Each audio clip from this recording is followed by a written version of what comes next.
and I am Chief Marketing Officer for Intraway. For over 15 years, Intraway has supported telecom operators in their efforts to become digital service providers with flexible and agile service fulfillment and service assurance solutions that empower intelligent automation. Today, Chad Campbell, our North American solution architect, will be presenting the webinar, Turning Data into Actionable Intelligence, Making Service Assurance Work for the Access Network. Chad has nearly 20 years of experience with telecommunications access technologies. His career includes time in network operations at Cox Communication and also sales support at Eris. He has held numerous positions in network operations, engineering, customer care, sales support, and has extensive experience supporting various sizes of MSOs and ISPs, including cable, fiber, and DSL-based service delivery. Here's a quick overview for today's agenda. Chad will discuss service assurance objectives, the different states of service delivery, elements of service delivery, elements of service assurance, the arts of analytics, and turning the analytics into actionable intelligence. A little housekeeping before we start. If you have any questions during the presentation, you can type them into the question box that is located in your GoToWebinar control panel on the right of the screen. We will answer as many as we can during our Q&A session at the end. We will be recording this webinar to share with you afterward, as well as the presentation. We do have a lot to cover in 1 hour, so let's get started. I will turn it over to Chad. Thank you, Ramon. I appreciate the introduction, and thanks everyone for joining us today. It's a pleasure to have some time in your day to be able to speak to you really about service assurance and kind of evolving that into an automated process.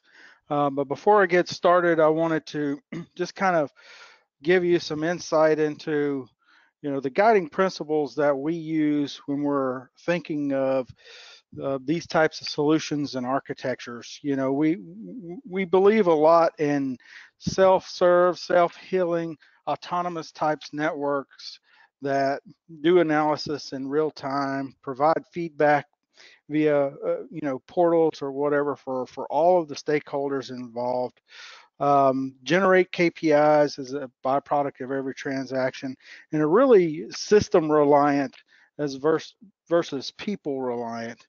And that allows us to have indisputable sources of truth. So we use those guiding principles to kind of develop and think about how our solutions and architectures are going to evolve over time.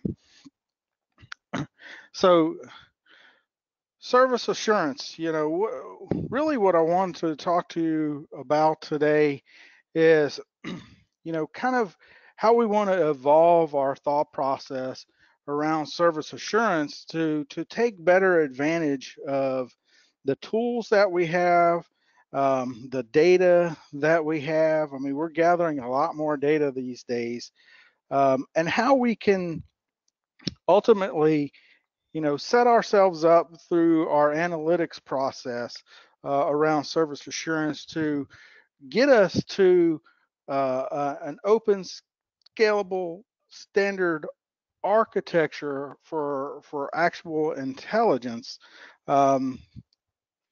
that's going to be based, on AI and machine learning. So I wanted to start with, what are the objectives of service assurance? I mean, why do we care about service assurance? And it's a very broad term, but I think traditionally we have done a lot of work and created a lot of tools around monitoring the service state. If it's working, it's up. If it's not working, we can monitor that, and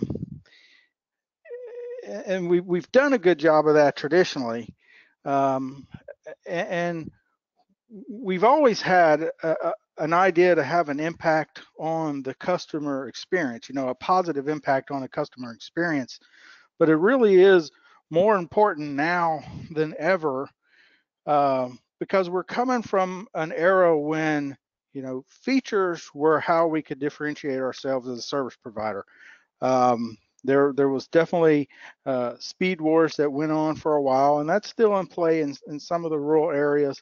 But for the most part, you've hit the point where, customers can't really tell the difference between a 50 meg service and a 100 meg service, or a 100 meg service and a 200 meg service. I mean, it's not as big an impact as it has been in the past. Voice, everybody kind of has a way to deliver a voice. Features of voice, particularly in a residential area, are not as impactful as they've been in the past. And video as well. I mean, we see a number of folks getting away from the traditional video products that we've seen, going to over-the-top type of things. So there's a lot of options out there, and it's really gotten tougher to differentiate yourselves in terms of the features of the service. So what you have to do is use your service assurance objectives to try to become a trusted provider. Show them, how you can give them a better quality of experience than the guy with same features, down the street. We also have traditionally had a pretty good focus on, let's reduce the time it takes to diagnose service, impairments or disruptors, reduce the time it takes to repair those and to ultimately resolve them. And we've always had a focus on saving money through reduction of service calls and speedier service calls. I think some of the new thinking around service assurance and the objectives of service assurance is around being able to actually optimize technicians' time. And I use that term technician fairly broadly. Yeah, it's about the technicians that are going out to the house. It's also about the customer service reps that's on the phone, right? It's also about the tier 2 who gets the escalation. If you can optimize their time across the board, you can introduce savings, and we can do that through service assurance, analytics, processes, artificial intelligence type stuff, which leads us to continuous improvements. It's definitely a change in mindset, that, hey, just having data is no longer sufficient to really be able to affect change in the technician's time and the resolution time. You have to be able to analyze and do things with this data, because we just have way more data than we've had in the past. And some of that is because we've gone down this path of proactive network maintenance. So we're inventing, new ways to gather very relevant, very powerful data to be able to plug into this, this automated platform that we're going to talk about. So we're going to take a pause there and get our first poll question. Excellent. So the poll questions will have 45 seconds for everyone to answer. So the first one is, in terms of the current service assurance, which of the following would you say is your biggest struggle? So there's 3 options and another. Chad, there seems to be different opinions out there. What do you think? What do you see is some of the struggles that you're seeing out there? Well, to be honest, I don't know. I can pick one there, Ramon. I mean, I look at these and I see folks that are struggling with all of these. Um, you know, there are folks that have um, way more data sources than others, and some that have implemented some data sources, but they're not really able to, as the first bullet point says, correlate those. They're not able to turn those into an idea of what the real customer experience is. So they're really not able to use that data. So I'm really curious to see, what other folks feedback is, because I can see issues with all of those. All right, so let's see what attendees say. Well, 60% says is multiple and correlated sources of information. So very interesting. I guess that's a very aligned with what you just said. Yeah, I can understand, and we'll cover later, how that correlation of the data really is important in this type of solution, in this type of architecture. So very good. Excellent, excellent. All right, Thank you, back to you, Ramon. Chad. All right. All right, this chart here it's a little bit of an eye chart, but I wanted to kind of set the stage in terms of, when we're talking about service assurance, what those analytics look like. What do you have to consider to really be able to do a good job at analytics? So what this chart is saying, I'm not going to read the whole thing to you. On the right hand side, these are basically network segments, right? And this is not comprehensive. This is illustrative. On the right hand side, you've got your client devices, phones, tablets, PCs, set-top boxes, over-the-top video players. It could be an app, could be hardware. Um, on the left-hand side, you have, where's the service originating from?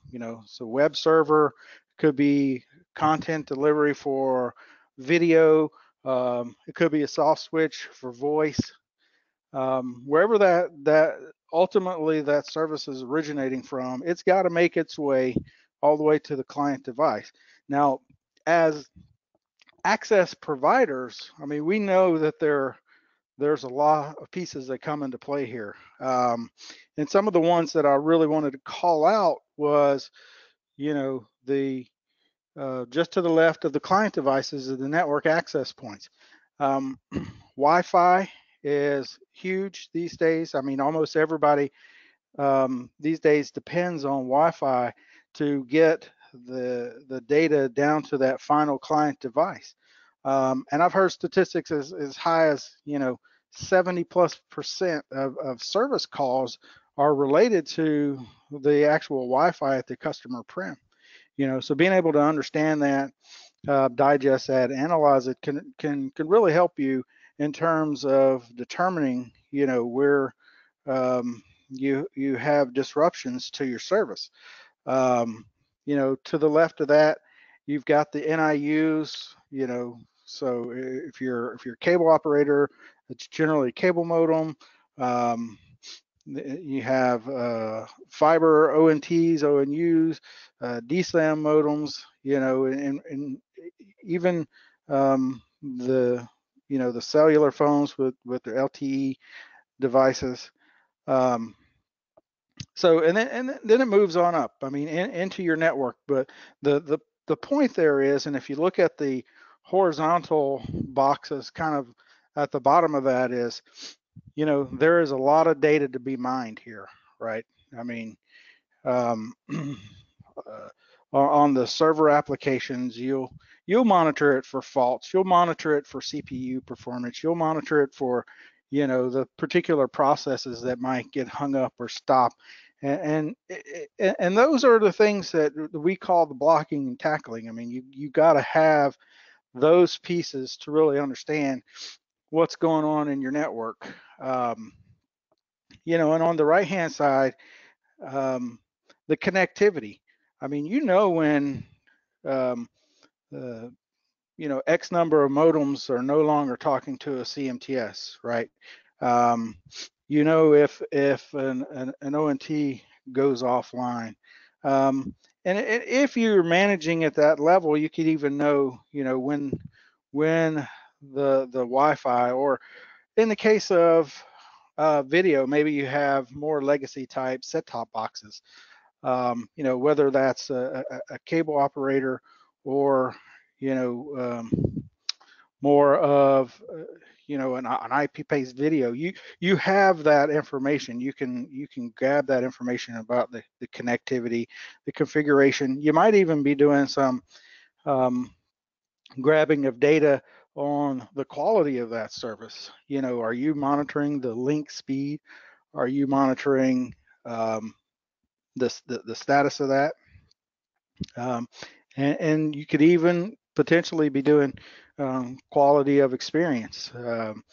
On the voice, you might have reports of MOS scores. You may be able to analyze video to understand, if you have tiling or degraded types of video.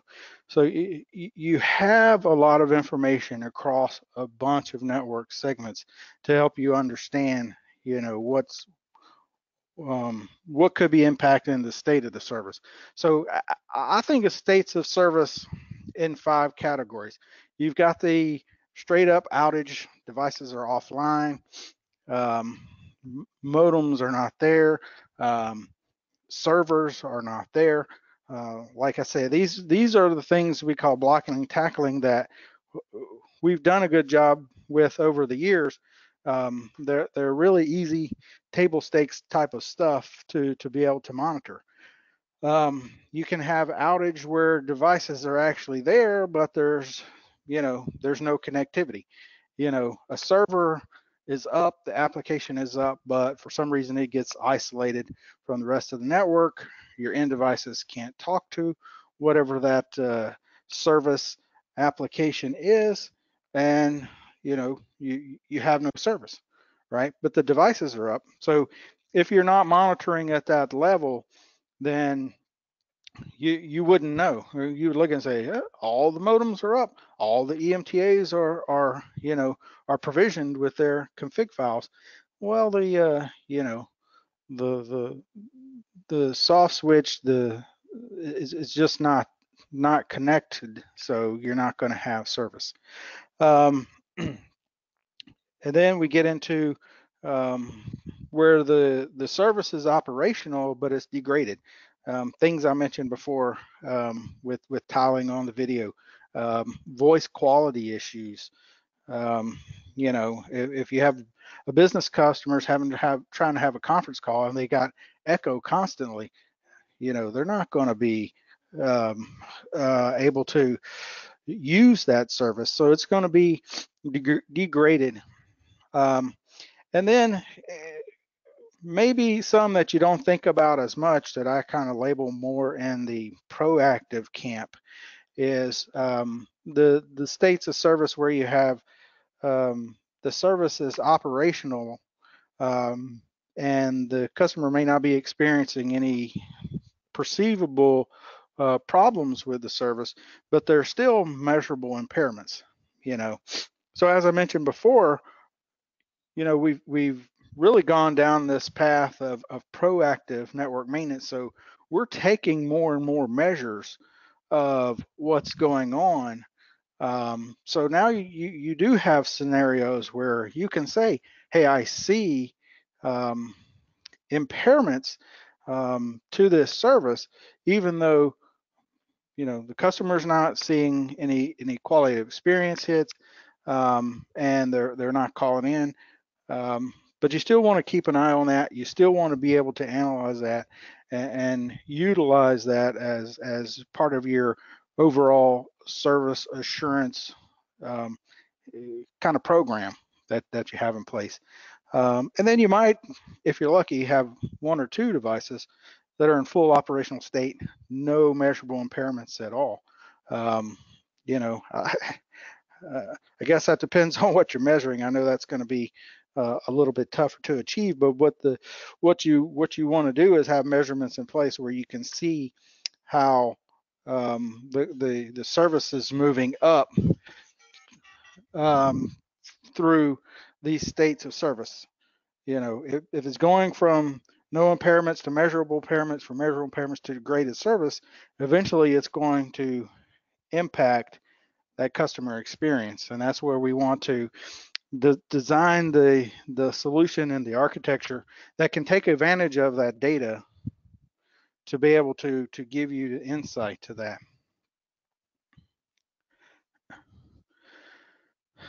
So as we think about our service assurance as a program, and our analytics and how we turn that into a system that uses artificial intelligence, machine learning, we really need to understand, well, what are the elements of service assurance? And I think we covered a number of these maybe in some of the previous slides, but you have the monitoring, devices on and offline. You have measurements in terms of, you might measure link capacity, and notice that, one of your metro transport uplinks is getting so full that it might be impacting the customer experience. You have the data gathering, so you have a ton of stats that go along with the devices. So if we go back to, our network segments, particularly around typically the pieces of the service provider network that access edge, like the CMTSs, the OLTs, the DSLAMs types of devices, you're pulling those for all kinds of data. You're pulling the modems for all kinds of data. You're looking at light levels. You're looking at code word error rates. You're looking at the throughput analysis, and you have all this data, but typically we're only looking at that when we already suspect that there might be a problem with that particular subscriber service, and that's basically that's how we start doing our diagnosis, right? So another element of the service assurance is that diagnosis, and whether that's a single customer, or whether you're looking at, okay, there's a lot of degraded services in one particular area, you're digging for those measurements, for those data to make that determination of what's going on. I'm a firm believer in the processes, both the formal and informal processes are a huge part of a whole service assurance type of program.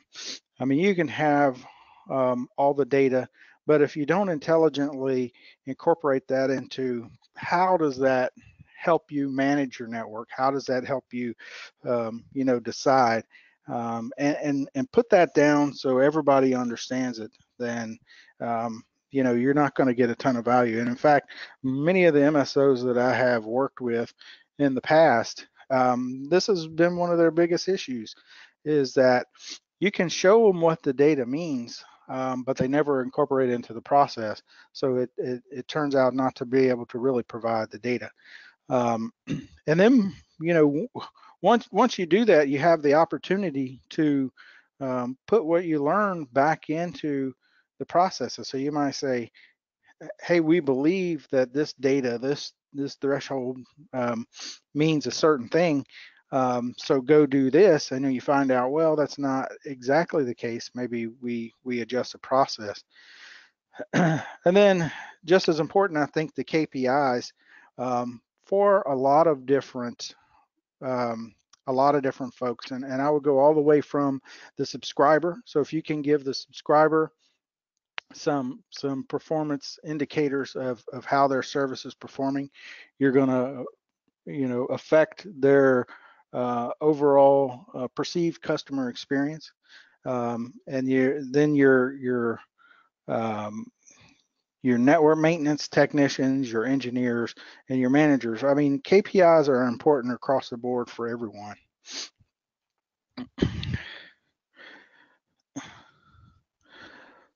So what is typically the process of the actual analytics look like?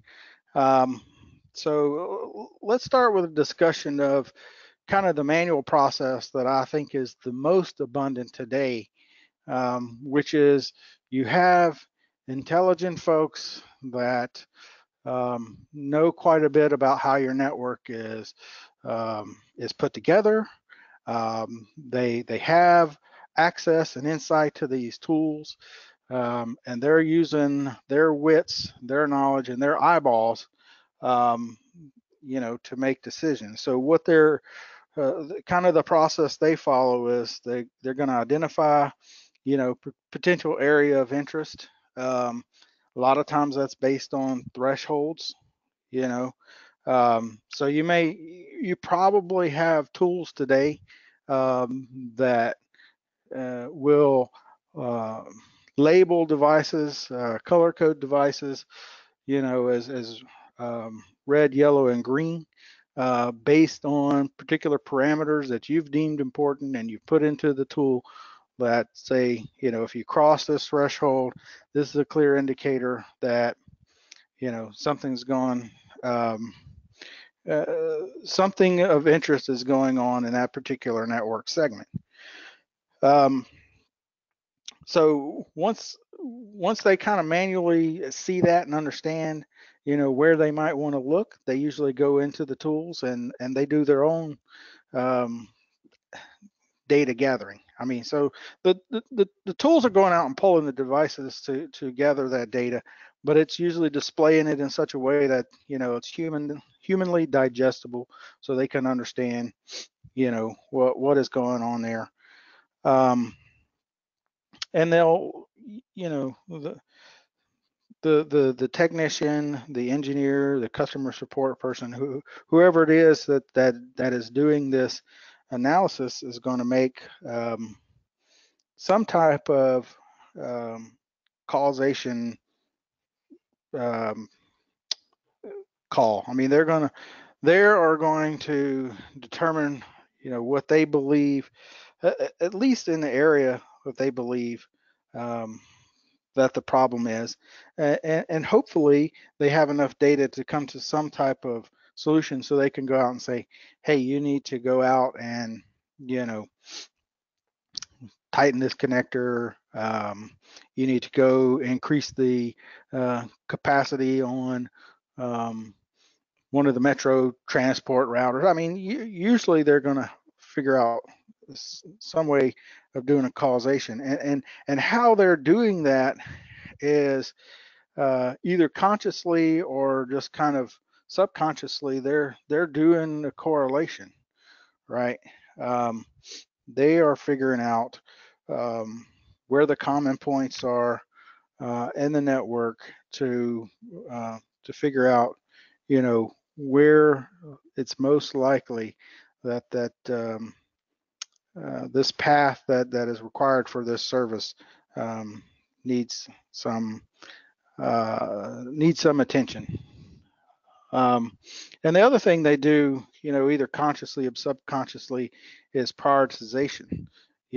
So they're going to know, okay, this particular area, and today I would say they probably use more, we're getting more trouble calls in this area for video. So clearly something's going on.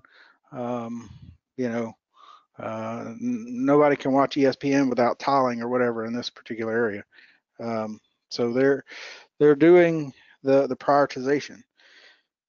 So one of the problems with this approach and this manual human approach is that you really have to have knowledge across multiple areas. I mean, the consummate example I think that that you usually use is going to be reports of slow speeds. I mean, it's got to be the most overused trouble code in the history of data trouble calls, right? Slow speeds means what? It can mean everything from that person is trying to use an old tablet in an area of their house that's so far away that they don't have good Wi-Fi, and they're just not going to get the link speed and the quality that they're expecting, because they don't know the difference between the good Wi-Fi link quality and if something is going on in your service provider network. Or if they're, maybe they have buffering to YouTube and everything is great on their Wi-Fi end or their, connection to your network. But there's latency in the packets based on, which content delivery server that they're going to, that, um, my point is, you really have to truly understand almost end to end to really have a good idea of where where you need to look in terms of these different network segments. So how can adding automation help into that? Well, the automated tool, ideally, it's still going to analyze thresholds. It's still going to ultimately try to get to some type of causation, which goes back to our objectives, which is having reduced times to diagnose and resolve. So if the tool can tell the technician relative to this particular problem, here's where you need to go, here's what you need to do. I mean, that's really what we're trying to get to. But I think the real payoff is in the correlations. Correlations and prioritizations, because now you have a system that can analyze basically everything much quicker than you can do, with eyeballs across different different tool sets, different sources of data, right? But as you can see under the prioritization, you must include topology information. And this is a little bit of a change from where we have been typically. Even though there are tools that have some level of topology information, particularly as we spoke about previously, the ones that are mapping red, yellow, and green thresholds for devices. So a lot of times they'll put those, on a map where you can see them. But for the system to really be able to analyze and take it to the next level, it's got to have topology information to understand, when I'm doing an analysis of, whatever parameters, and trying to make a correlation between the two, it's got to be relevant. Okay. I mean, if you're doing a pre-equalization analysis on a modem in Florida, it's got absolutely nothing to do with the pre-equalization analysis you're doing on a modem in California. They may have the exact same ICFR, that's in-channel frequency response for those non-HFC folks. But the reality is they're not on the same segment of RF plant, so really they're not relative to each other. So that's a little bit of an extreme example, but that gives you an idea of why the typology information is important for it to really the machine to do the correlation that's ultimately going to pay off. You know, in our poll question, I mean, it was one of the things, not able to correlate the data well.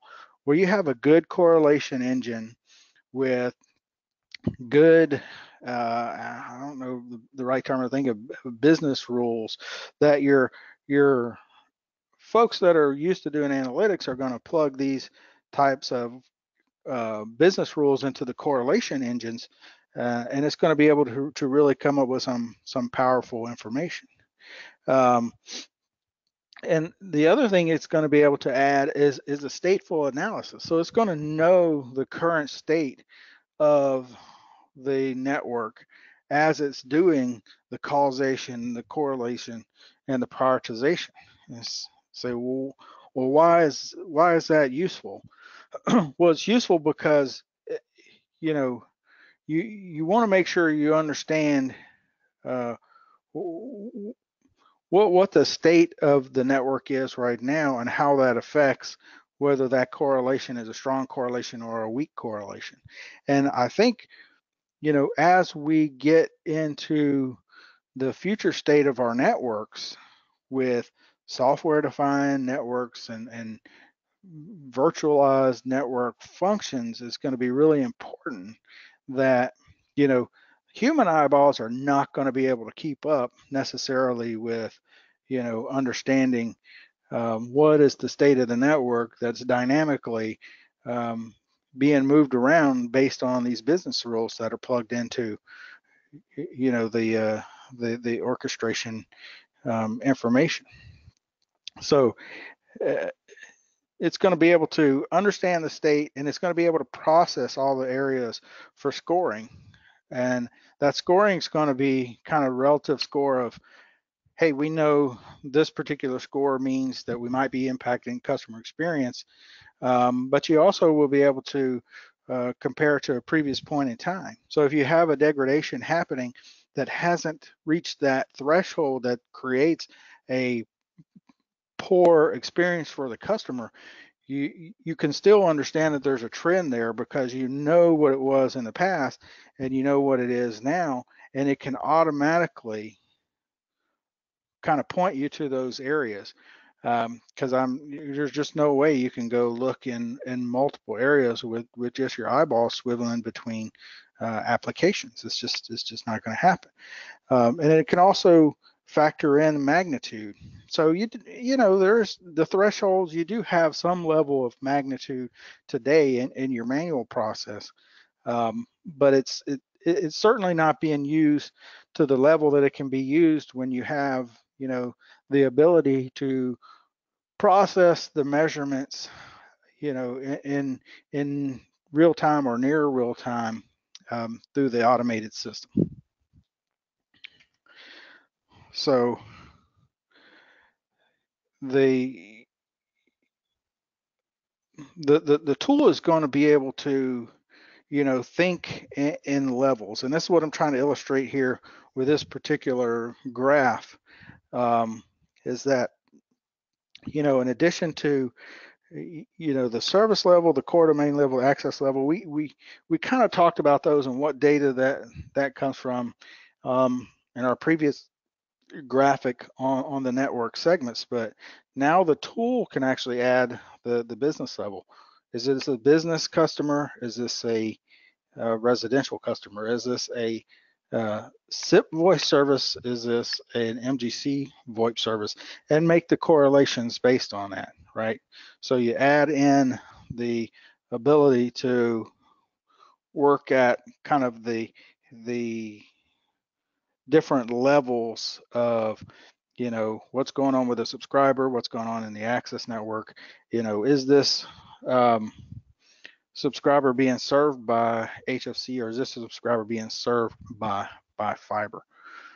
So you're able to put all these into the solution as data points.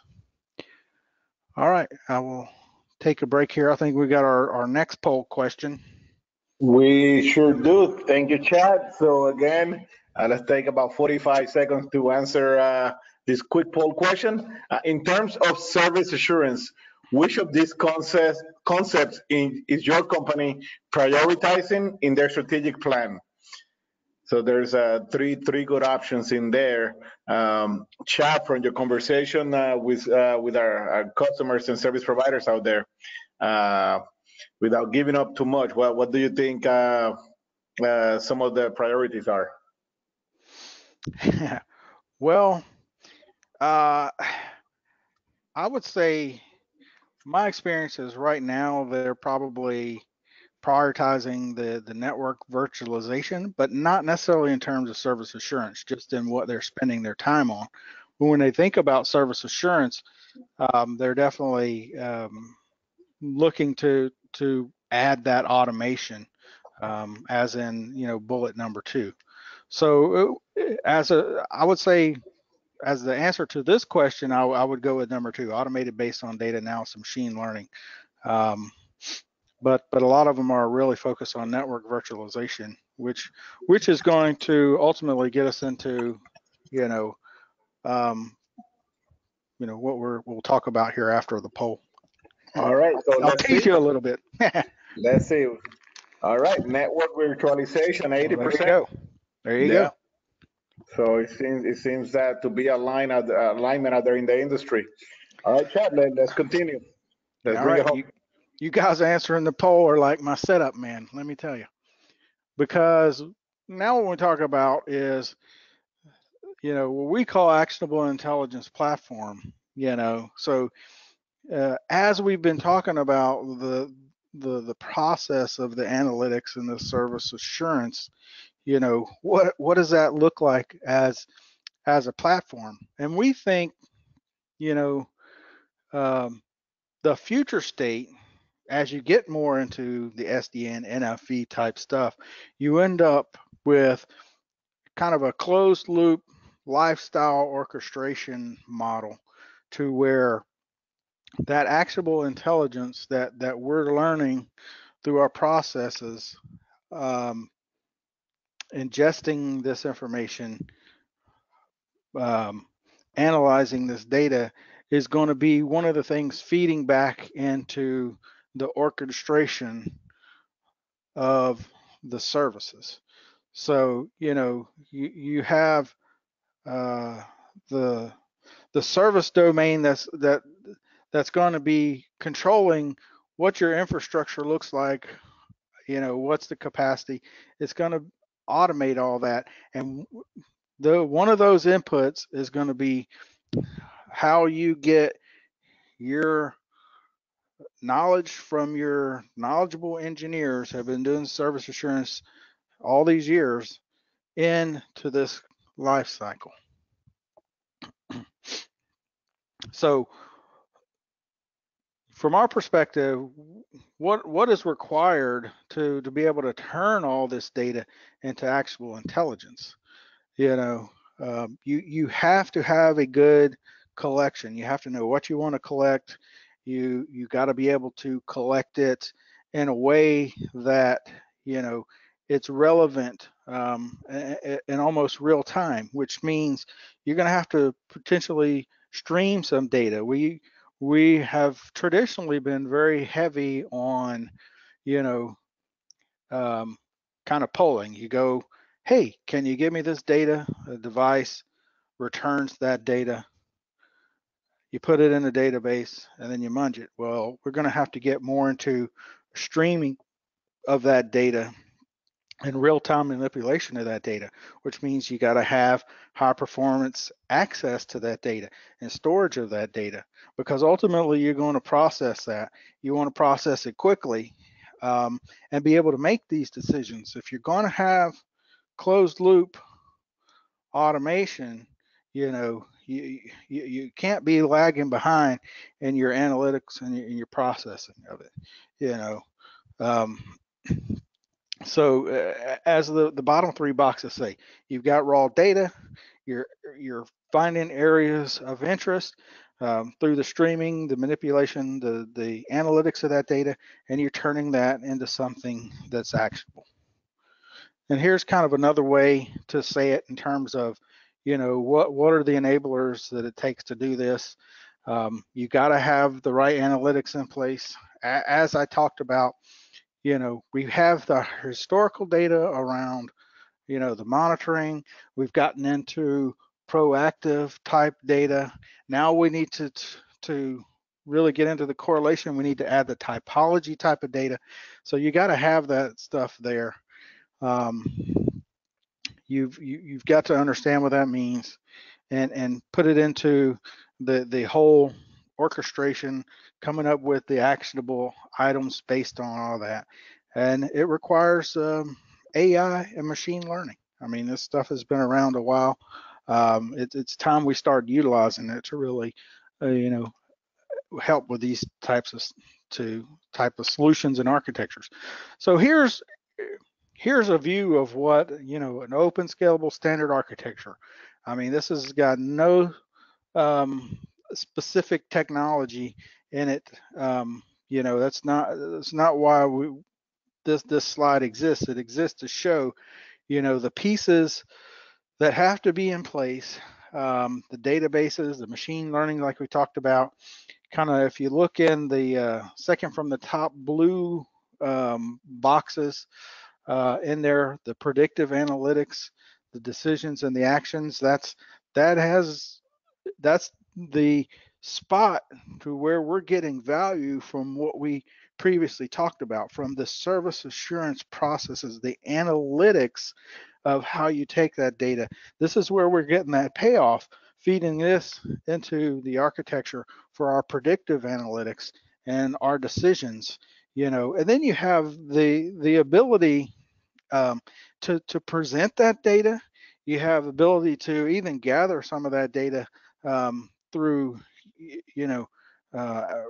apps and collaboration with other pieces, and then to like I talked about before, we kind of have the rules engine where you're refining your processes all the time so you're taking the results of those actionable events and you're refining how your processes are working there. So, this is just a high level overview of what some actionable intelligence categories are. So real-time service assurance, kind of more related to what we've been talking about, right? Where you're taking that input and you're able to positively impact the customer experience by either avoiding or instantly repairing whatever's going on in your network. Your dynamic service provisioning, so you can trigger things based on, your user-defined policies. So if you have a increased demand, you can automatically provision more services to alleviate that. The third one, if you've got more traffic that needs to be managed, and you have levers that can automatically be pulled based on the intelligence that you gathered and the policies that you set. And then you have a good 360 view of your customer experience.